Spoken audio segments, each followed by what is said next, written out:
Welcome to Pageant Planet's podcast, where we share stories and strategies to help expand and connect the global pageant community. Visit pageantplanet.com to find pageants, hire coaches, shop for dresses, and more. Now, here's your host, Stephen Roddy. Welcome, everyone, to another episode. Today, Jesse and myself, we are going to be discussing the 5 do's and don'ts of being a favorite to win. So, Jesse, set the stage for us. Stephen, we have done so many podcasts about being the contestant who is trying to mentally prepare to overcome the stigma of the runner-up or the high-performing transfer of another system and how to overcome that. And today we're saying first runner-up or perpetual top 5 finisher. We see you and we are here for you too, because it is a huge mental conundrum to be able to finish so close and then do it all again and sometimes all again. And what do you keep the same? What do you change? Was it a fluke? Is it your time? So we have put together 5 of our favorite do's and don'ts if you are coming off a hot pageant season and are looking for your crown. Yeah, I feel like that's got to be a massive stressor. I mean, 'cause Yes. you have the organic stress of just competing, being on stage, and putting your wardrobe choices out in front of everyone to judge, whether they're on the panel or not. And then you have the added pressure of maybe last year or maybe the last few previous years finishing in the top 5 or first runner-up. So everybody's assuming, okay, this girl is either going to win or place really well. So I feel like there's that pressure to outdo yourself versus previous years and to actually win it. And everybody going to say, oh, this is your year. And it's like, oh my gosh, if it's not my year, It's so much. Right. Then I'm like letting down my friends and my family. And it's, oh gosh, that's a lot of pressure. Would you, because you've been there before, right?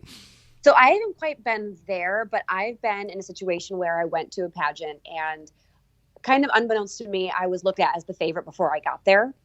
And people were coming up to me and saying, oh my gosh, you're the one, you're the prettiest girl in the pageant. I've been watching your reign for months. And like, even just hearing that, I was like, oh my gosh. Yeah. Like, what? Now what?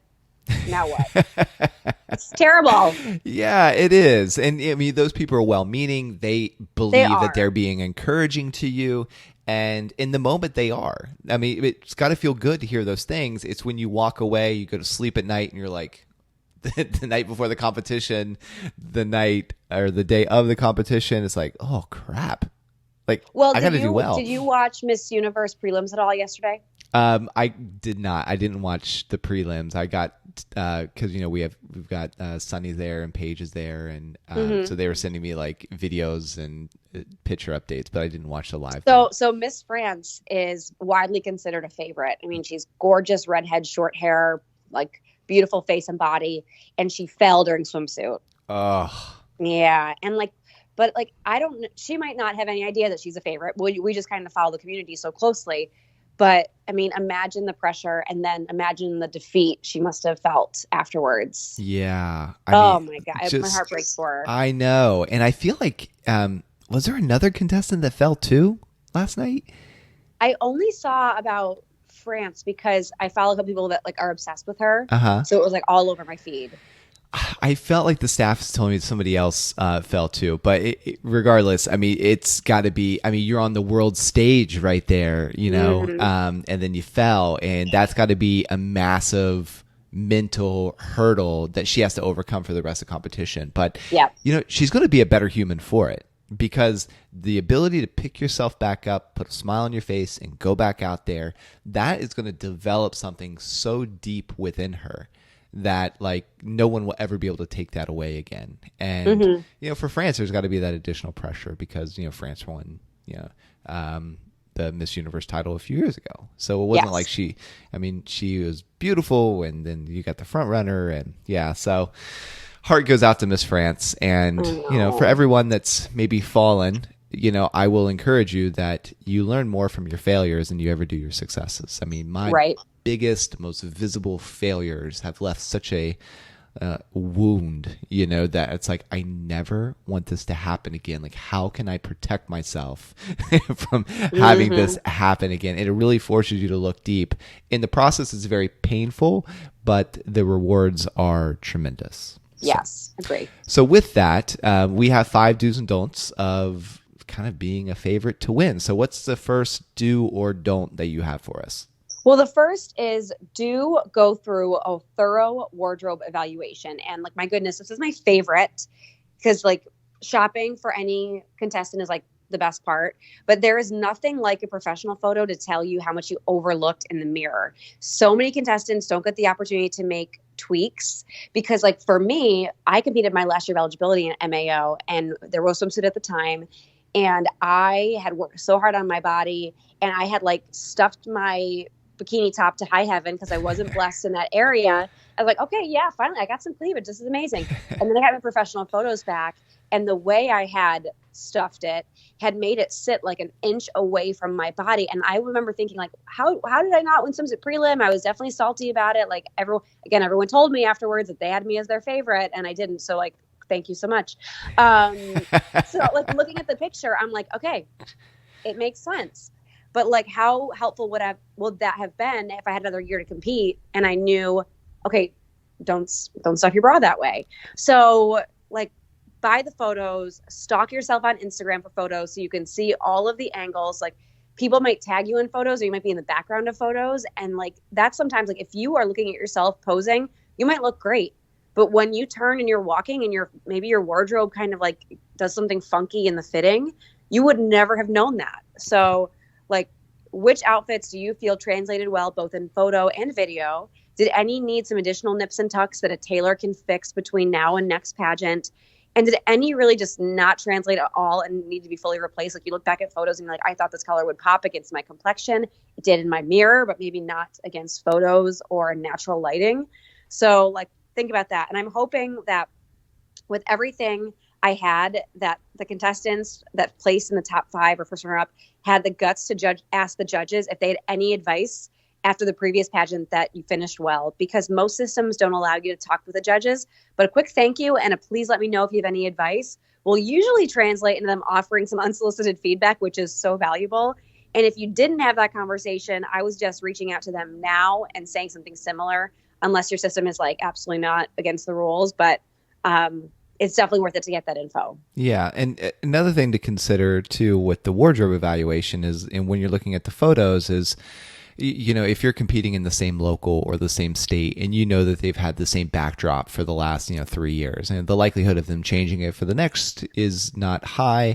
So, if it's a black velvet, curtain behind you and then you're wearing a black velvet dress and you kind of look like a floating head, that could also take away from, the presentation on stage. Or sometimes, the lighting is going to wash out either your skin complexion, so maybe you need to do a spray tan, or what you wore so that you can go back and look at it differently. So you present yourself in the best light on stage. And I get it, like watching yourself is painful. Cringeworthy. Right. I mean, and just like when I listen back to the podcast in order to improve my way of presenting information to the listeners, it is, my toes curl in my shoes. And to you, maybe my voice is not annoying, or maybe it is, and thank you for pressing through the podcast and listening to it anyways. But like to me, when you hear your voice in the and or the weird pauses or whatever, it just is amplified. So I get it that it's cringeworthy, and I would really encourage you to do it because you'll get some of your best tweaks or inspiration for tweaks, if you will, by doing that activity. Yeah, you got to keep it real. You can't ignore it. No. All right. So that's the first, like, do a wardrobe evaluation. What's your second do or don't? The second is don't feel like you have to reinvent yourself. And I see this so often.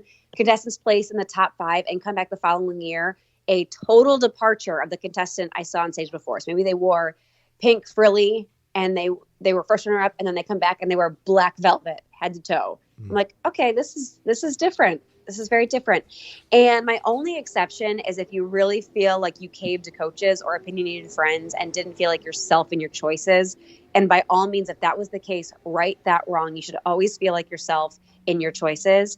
And it's always better to be disliked for who you are than loved for who you're not, especially when you have to be that person who wins. If you are that like bubbly person and you presented yourself as this edgy, sleek, sophisticated person, they're going to expect that for 365 days. So you better be prepared to emulate that personality, which can be painful if you're not being yourself. And sometimes I see contestants who won a specific category the prior year come back, change their selection the year after. And we'll get more into that in just a second. But nothing pains me more as a spectator than seeing a contestant that nailed it, try something new, and it just doesn't work as well. They just feel like they changed for the sake of changing. And at the same time, like there's that pesky phrase out insanity that can make us totally question everything. And like Stephen, you say it all the time. Yeah. So, I mean, the definition of insanity is doing the same thing over and over again, expecting different results. And because we're in a beauty related industry, we highly focus on the external. So it's like, oh, okay, well, I didn't win last year. And, you know, the definition of insanity is doing the same thing over and over again, expecting different results. So therefore I need to change my wardrobe to get a different result. Yep. Whereas what I would encourage you to do in this particular situation is to really evaluate your internal game. And like, what were your thoughts going into competition about yourself? Because you're never going to win a crown that you do not believe you deserve. And so what was your thought pattern habit during competition on stage? Like when, you know, we made reference to Miss France. If you tripped up a little bit on stage, maybe not fell on your face, but maybe everything wasn't perfect. Did you start to beat yourself up? What was that internal game like? And tweak that before tweaking the external, because if you change your belief in yourself, you will change the results of your life. I totally agree with that. Cool. Very important. Okay, so that's number 2. What's the third do or don't? So the third is do remember that the judges are brand new every year. And I mean, we wouldn't need to have this podcast if the judges were the same, because you know they love you anyway. So it's like, okay, just figure out what you did wrong and then adjust that and they'll love you even more. But that's not the case. And the most famous phrase in pageantry is different judges, different day, different results. And what are the qualities of yourself that really can't be changed? And like, I'll ask again, like, what about you do you think the judges specifically loved, especially if you haven't had a chance to ask them yourself? And those innate things about you should remain strong and visible as possible, because like you can change your wardrobe, you can't change your personality. So if you place first runner up, the odds are that they did like your personality.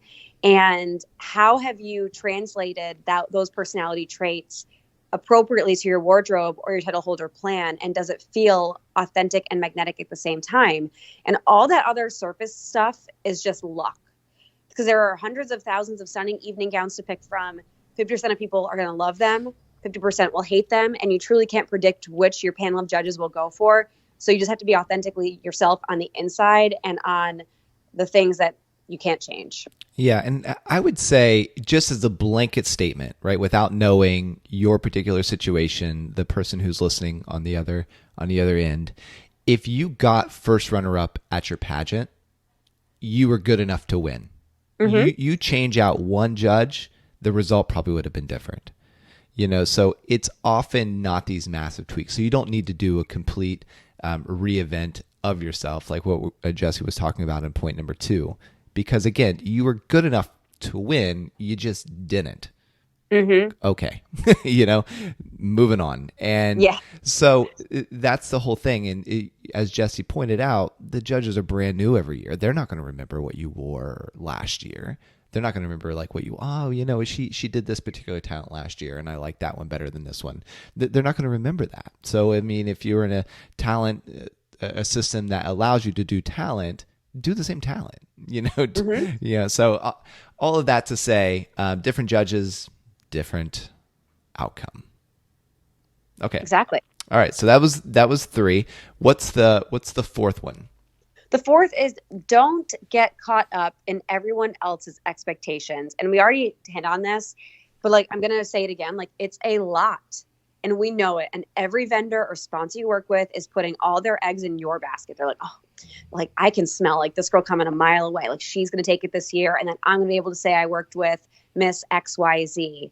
And there's nothing wrong with that, because like they're in it the same way you're in it, to further yourself, further your career, further your fame and notoriety. And they're like, don't be blind that people are in this just for you, because they do want to help you succeed, but they certainly have other motive to want that. And they want to be able to say, like, I took a chance to step out of the pageant box and it paid off. Like, so for example, like they might say, oh my gosh, I got this wild gown in. I've never seen anything like it before. So like, let's put it on you. And because they want to be like the forefront of making that crazy decision, they might say things to encourage you to do that, even if it's not the right thing for you. And that's overwhelming. Stephen, have you do you know what I'm talking about? Yeah, where you see, I mean, it could be from a particular retailer, for example, who just, they have this dress in their store that they haven't been able to move. And then they're like, oh, just buy this one to get it out of my inventory. So you have that extreme, and you have another where they took a risk because these retailers buy these dresses at fashion shows, that happen in Atlanta Market and elsewhere. So they took a risk in buying it, and now they have this overhead, and they're like, oh, and they see this girl walk in that has a perfect complexion for it, and she maybe competes in USA, which is more fashion forward. So they're like, oh, like, you should get this dress. Yes. Like, I've only seen one other girl in here this year that could wear this dress, and you make number 2, so I need you to buy this dress. So they could be coming from that ulterior motive, and it's just important for you to realize as a contestant that, as Jesse said, is these businesses that are working with you. Naturally, we're not saying that everyone is like that, but there are some who want to build their personal resume or get rid of inventory, and at the end of the day, it's easier for them to take a risk on you because they're not the one on stage. So it's spending the money, right? And so it's challenging, especially, I mean, if you're under the age of 30, it really is challenging to say, this is what I want, this is what I believe, this is who I am, because you're still figuring out those things for yourself. And I mean, even me, I'm 38 now. I'm still figuring that out. And, peer pressure, it's a real thing. And when you look up to someone, and if you're paying someone for their advice, you want to listen to it. And it is challenging to go against the grain if everyone in the room or somebody that you respect in the room is pushing you towards one way, and you don't really feel it within yourself. Like, I don't feel like this is right for me, but at the same time, I don't want to push against the grain or against them. Like, my wife would have no problem whatsoever. She's amazing in that way, where she's like, nope, this is what I like. This is who I am. Like, is what it is, whereas me and my personality, I'm like, okay, I'll trust your opinion over mine. And a lot of contestants feel that way. So we have to make sure, like, you just have to think, even people you think you can trust outside your family, and I hate to say this, just be cautious. It doesn't mean that they don't have your best interest at heart. It just means, like, really think about what's best for you and rely on the people that you love the most to help you be that filter. And I would say, like, the next part of that step is realizing that everyone might mean well by telling you this is your year and you're your favorite and any other compliment they can think of. And this is what we talked about at the very beginning of today's episode. However, like, what they don't realize is the mental strain it puts on you as a contestant, and they think they're building you up, but in reality, they're adding that unwanted pressure. And I want you to prepare yourself for this. And this is what I suggest. Write down these lovely positive things, and, like, in that moment, soak in, like, how great it is to hear that and enjoy that confidence. But my honest advice is to rip them up and throw them away. Like, after you've, like, enjoyed the confidence build, rip it up, throw it away, and be like, okay, cool, like, on to the next. Because the more these things go to your head and the more you feel these third-party expectations weighing down on you, the harder it's going to be. And the only opinion and stress that matters is yours. I love that so much. And so the reason why I love that is if you rely on external factors, like someone else's opinion of you, someone else's praise of you, to increase your self-worth, then you're always at the mercy of other people. So one of the practices, and it's very similar, it's just said in a slightly different way to what Jesse just said, is that if someone compliments me, I'm like, okay, thank you, because it does feel nice to receive a compliment, but I don't take it to heart. And I generally just don't believe it. So I'm like, okay, that's great. But it's hard for me. It really is genuinely hard for me to wrap around when someone does compliment me. Like, it's hard for me to wrap my mind around it. Like you really see that in me? So I just disbelieve it. But by default, when someone criticizes me, I also disbelieve that. So if someone complimented me and I believed it and I hung on that and that increased my worth, then by default, I would also have to believe and hang on it and let it affect my self-worth when someone says something negative to me, Pageant Planet does something goofy and people accidentally lose their minds. Yeah, on social media and just start like rambasting, like, I have this,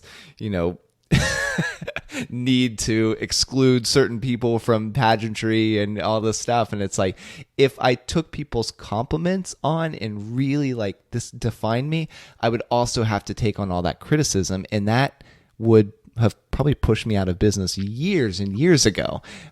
So the thing is, what Jesse is saying is just don't take it too serious. Don't take other people's opinions too serious. Well, I have two quick things. One, I think it's lambasting. What'd I say?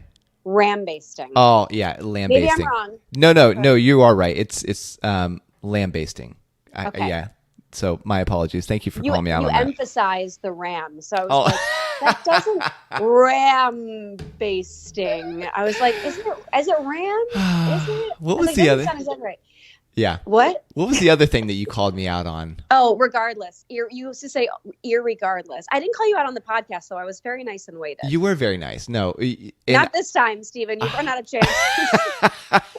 Which I appreciate. I'm from a very small city in Ohio, borderline West Virginia, and, grammar down there, grammar rules is optional.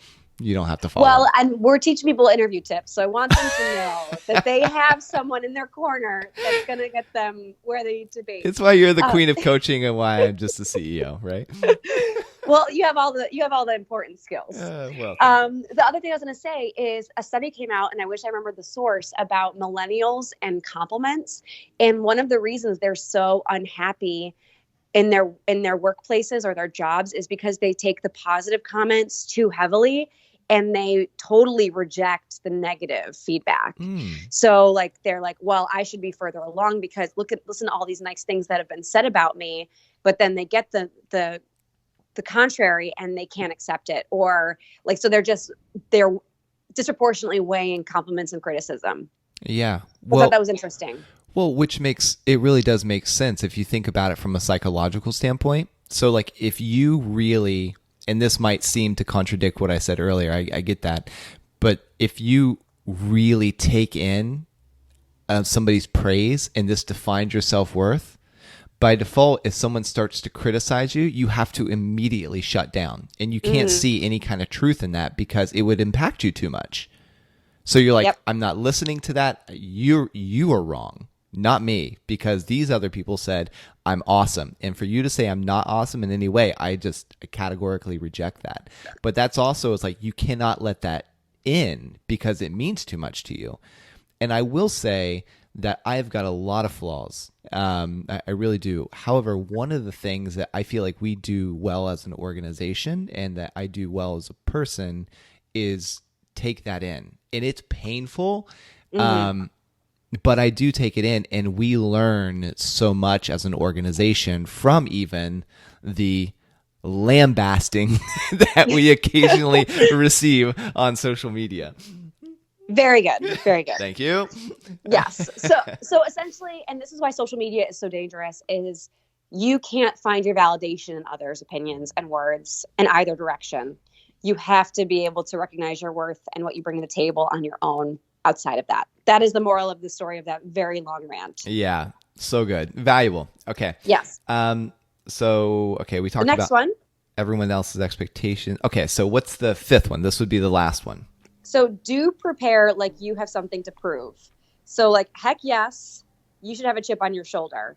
Those fools, those judges, they overlooked you last year. Now, so like I say this with a grain of salt, of course, because I'm a firm believer, so I'll soften my tone, that everything happens for a reason and your timing is exactly what it's meant to be. But I do want to inspire you to have a fire in your belly, to have that swag of they will regret not picking me again. So you should be preparing like it has been several years in a row without making the top 5. Like, be hungry. Do not for a second think that you have this locked up. And that type of complacency can lose you the title. And I have seen it happen. They're like, you know what? Like, it's my year. Like, I'm just going to lay back.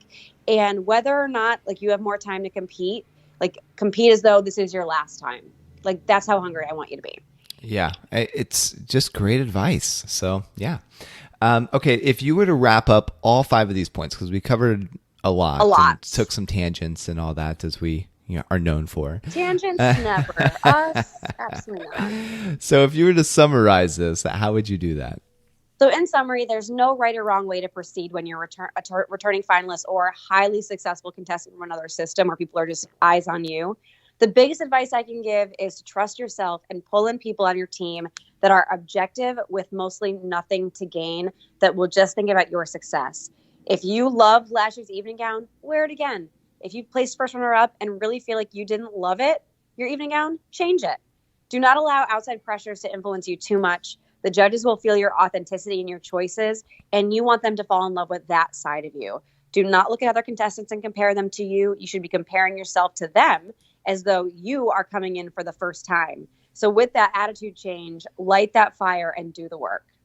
And thank you so much for listening. And if you've received any benefit from this show or for ones previous, please consider giving us a 5-star review. It might seem like a small action, but it really does help us keep the show going. And I would like to apologize we didn't do an episode last week. The reason why we didn't do an episode last week, somehow the microphone or the recording software, it didn't record my side of the conversation. So when we went to upload here we are again. Yeah, so here we are again, a repeat performance.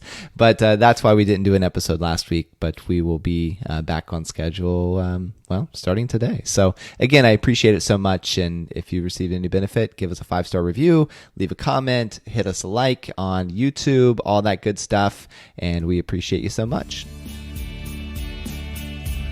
Want to become a part of pageant history? Create a free contestant or business profile on pageantplanet.com to unlock hidden features and connect with other experts throughout the world.